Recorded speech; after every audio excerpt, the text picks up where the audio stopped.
राज्यानं प्रस्ताव पाठवल्यानंतर अतिवृष्टीसाठी जास्तीत जास्त मदत करण्याचं पंतप्रधानांचं आश्वासन। मुख्यमंत्र्यांची माहिती। दिल्लीतल्या भेटीत मोदी फडणवीसांमध्ये तासभर चर्चा। धाराशिव जिल्ह्यात पूरस्थिती असताना जिल्हाधिकारी स्टेजवर नाच गाण्यात दंग। व्हिडिओ समोर आल्यानंतर टीकेची झोड।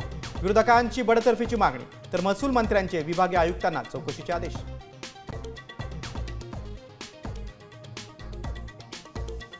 अतिवृष्टी आणि कर्जबाजारीपणाच्या संकटामुळे बार्शी तालुक्यात एका दिवसात 2 शेतकऱ्यांच्या आत्महत्या। गावात गळफास घेऊन संपवलं जीवन। राज्यातील पूर परिस्थितीमुळे एमपीसीच्या परीक्षा पुढे ढकलण्याचा निर्णय। 28 सप्टेंबर ऐवजी आता 9 नोव्हेंबरला परीक्षा।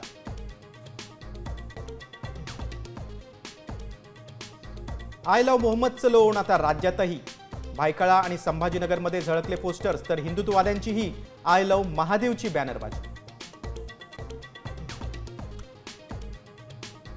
नाशिकमध्ये कोयता गँगचा पोलिसांच्या नाकावर टिच्चून धुमाकूळ। 12 तासात 2 जणांची कोयत्यानं हत्या तर देवळाईत पैसे न दिल्यानं कोयता नाचवत गावगुंडांची तरुणाला भर रस्त्यावर मारहाण।